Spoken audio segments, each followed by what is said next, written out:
Well, Mr. President, we've already watched you. And it was really wonderful to watch you and President Trump with some very important and I think historic observations today. I think everybody started the press conference with a great deal of apprehension, and I could feel the sigh of relief in the room. And to think that we are going to be working together again. And I want to say special thank you to you, Mr. President, because it showed your leadership, your skill in leading the European Commission and the European community. We're delighted to have you here. Ladies and gentlemen, I will be taking too much time if we don't let him speak. Because of the press conference that went long, we're not going to be able to take questions, but he does have a prepared remarks. Would you please now, with your warm applause, welcome the President of the European Commission, Jean-Claude Juncker.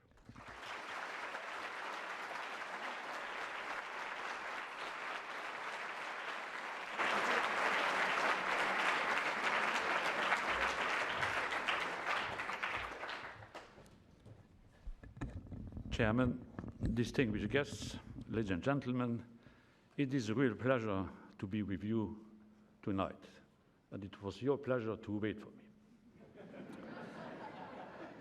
Because the President and myself, we needed time. It took 3 hours or something like that, but we did it. I'm happy to be back in Washington, a city I have only fond memories of. I always remember my visit here as a young Prime Minister in August 1995, when I met President Clinton in the White House. At that time, he had been in office for 2.5 years, and as we sat down, he asked, "Please explain Europe to me." I said, "Do you have easier questions?" But he insisted.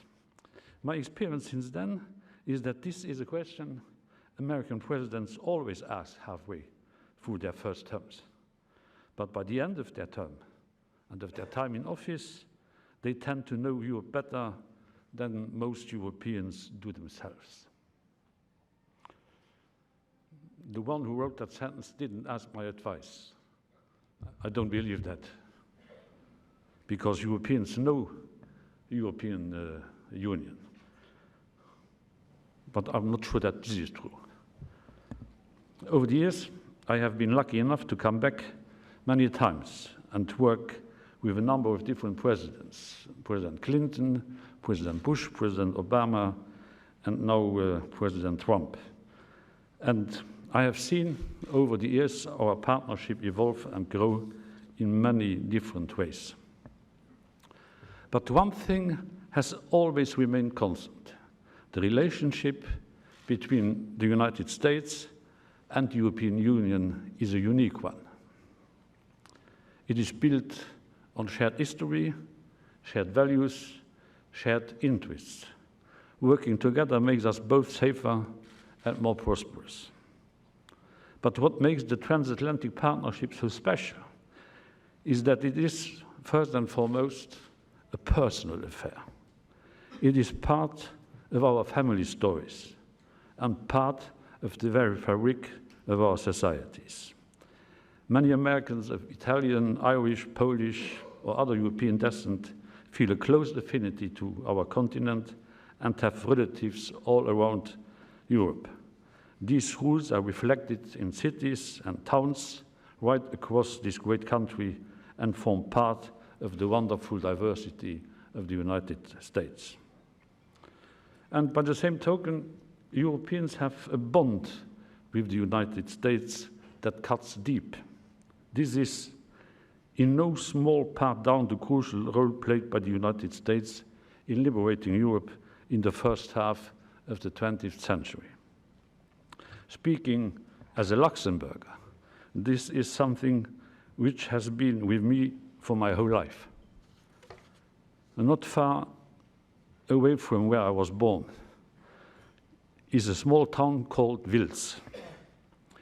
It was the site of the Battle of the Bulge, fought in the frozen Ardennes Hills, so costly in lives and so crucial for our freedom. Wils was hit hard during the war, mainly during the Battle of the Bulge. It was largely destroyed, with families taken from their homes and young men forcibly conscripted to the invading army, just like my own father.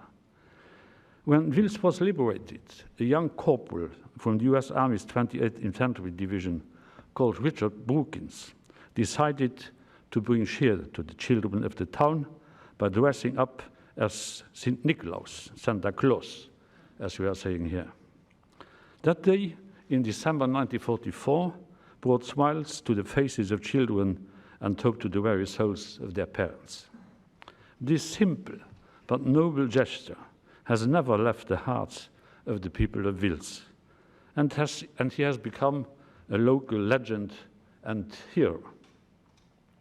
Mr. Brookins himself went back to Wales many times to fulfill his duty as the American St. Nicholas. And just 2 years ago, at the age of 94, he was awarded the highest military honor of Luxembourg, joining the likes of President Eisenhower, Winston Churchill, and de Gaulle.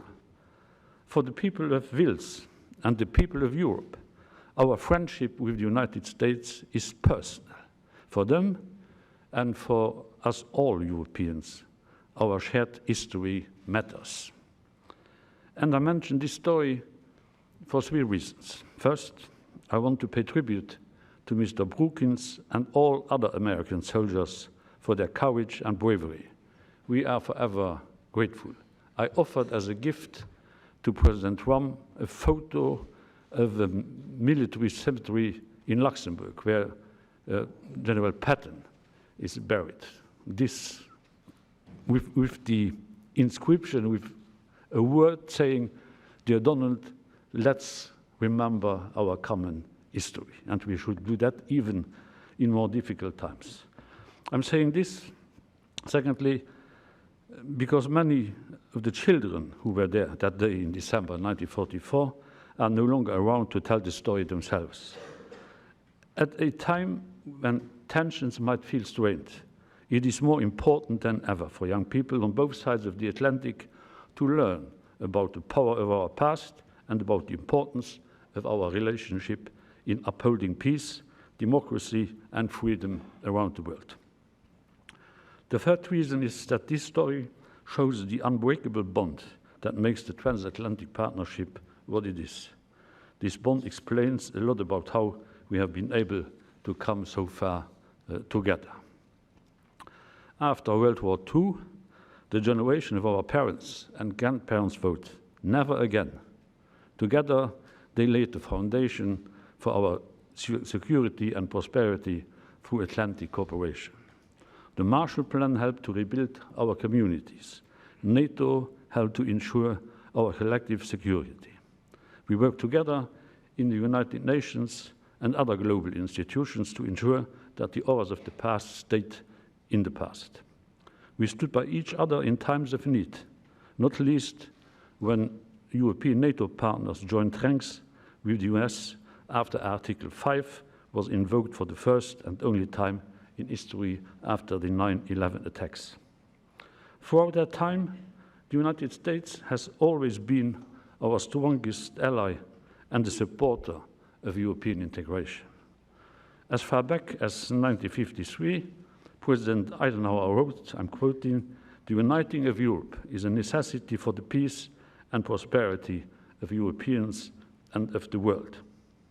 This is our raison d'être today as much as it was 65 years ago. Bit by bit, the United States and our partners created a global system in which rules replaced weapons, in which disputes were settled in courts rather than on battlefields.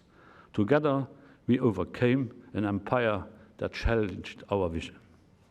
Thanks to the US, peace was restored, and the transatlantic relationship became the anchor of global stability and prosperity.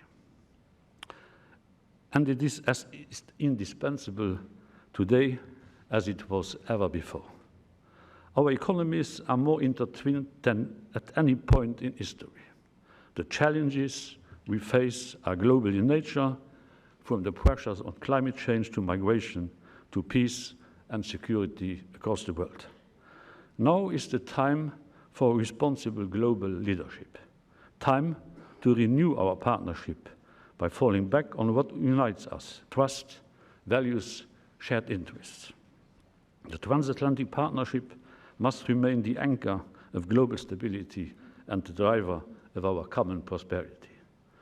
And nowhere is this more important than when it comes to trade. The economic relationship between the United States and Europe is the largest and most important in the world. We trade roughly $1 trillion worth of goods and services every year. That is nearly a third of global trade. The trade between us creates jobs on both sides of the Atlantic, 6.9 million of them in the United States, 4.7 of them in the European Union. The simple truth is that Europe is good for American business. US companies earn more than twice as much exporting goods to the European Union as they do exporting to China. And more than 70% of all foreign direct investment in the US comes from Europe.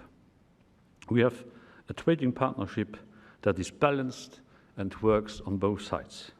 Yes, we export more goods to the United States than we import. But when it comes to services, the US has a trade surplus of 45 billion euro, a figure that is rising by 9% year after year. This is not a reflection of a lack of openness or reciprocity. In fact, the opposite is true. It actually shows that the trade between us is working because our economies best cater to each other's needs. By any metric, our partnership is unrivaled, and it is an example of what can be achieved by working together. And what has made it so successful is our common belief that trade must be fair for all and a win-win for all. This is why together we designed a clear set of rules that create certainty for business and stability for our economies. At a time when certainty and stability is a premium in the world, we must hold on that what works.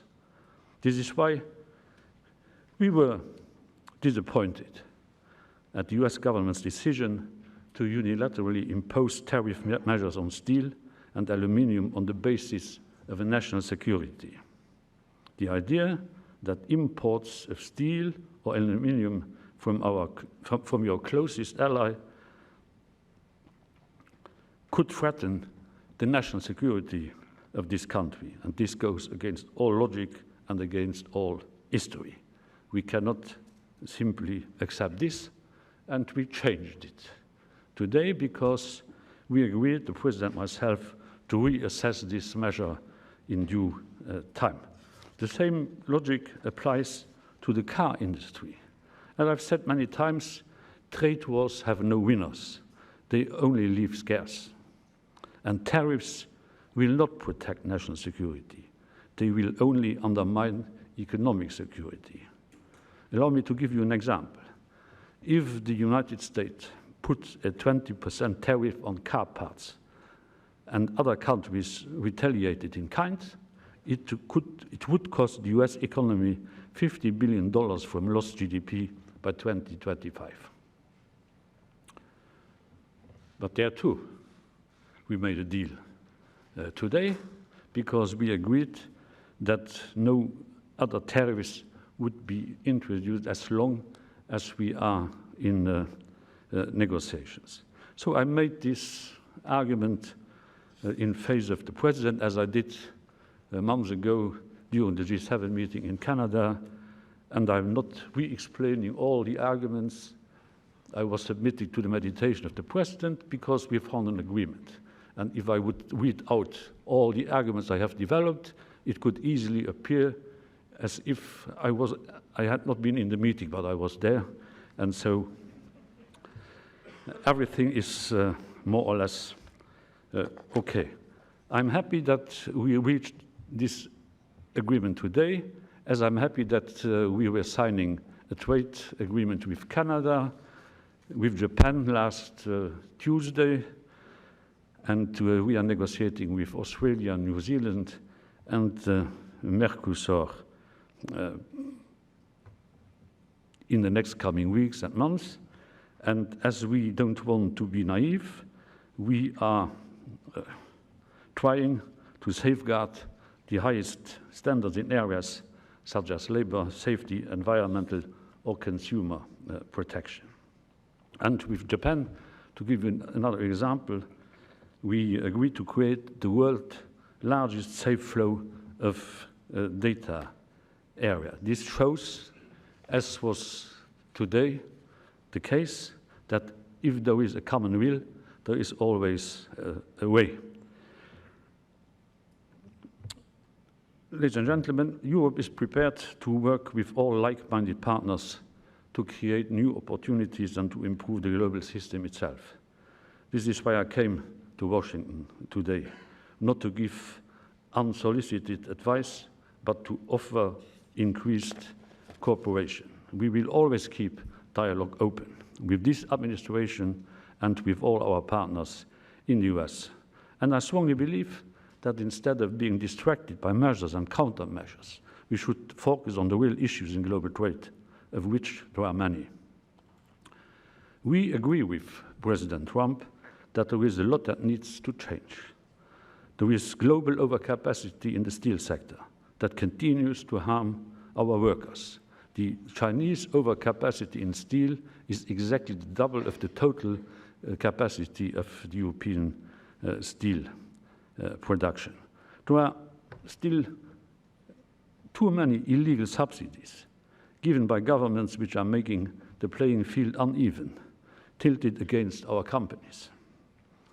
And we also need to crack down on the forced transfer of technologies, theft from our innovators. This is why, for instance, we lodged a case with the World Trade Organization against China for its legislation on intellectual property rights. There are all messages that I passed to the Chinese president last week at the China-EU summit. Prime Minister Abe, Japan, also agreed to work on these issues during our meeting last week.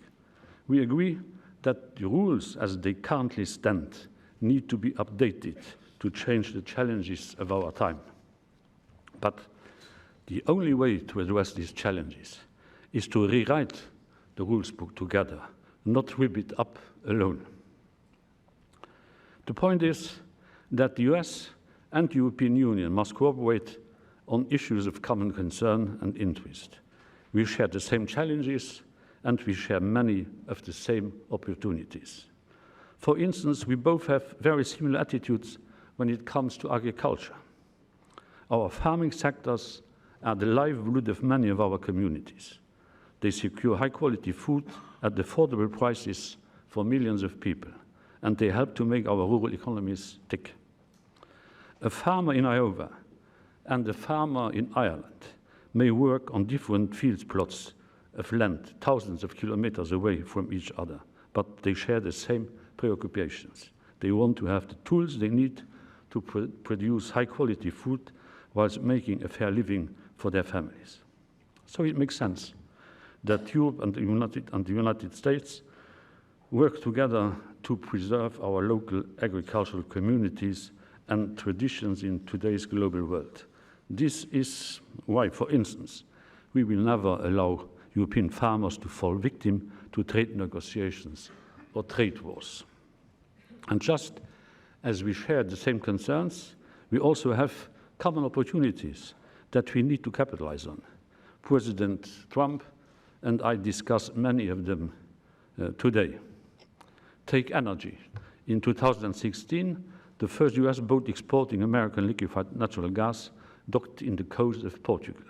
We are ready to invest in infrastructure and new terminals, which could welcome imports of LNG from the United States and elsewhere, but mainly from the United States, if the conditions were right and price is competitive.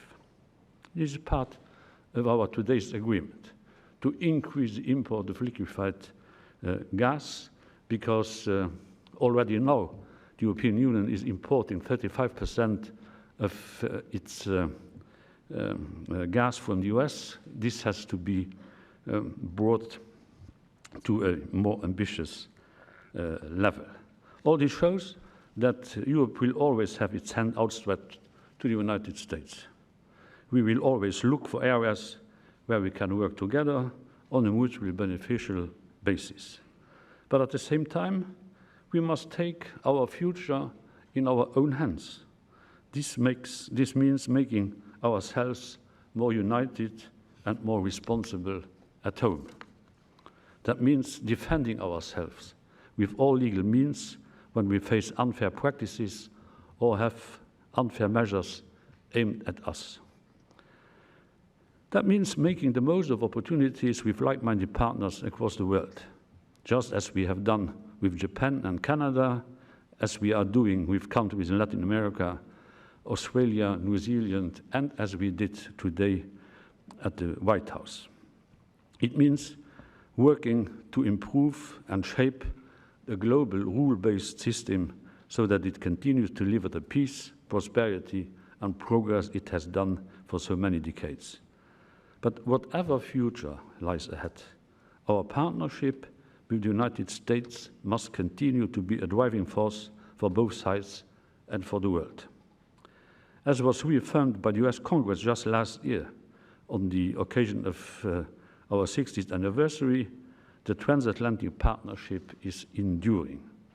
We have been through thick and thin together, through different administrations and political cycles. Our friendship runs much deeper than that, just like the people of Wils in Luxembourg will tell you.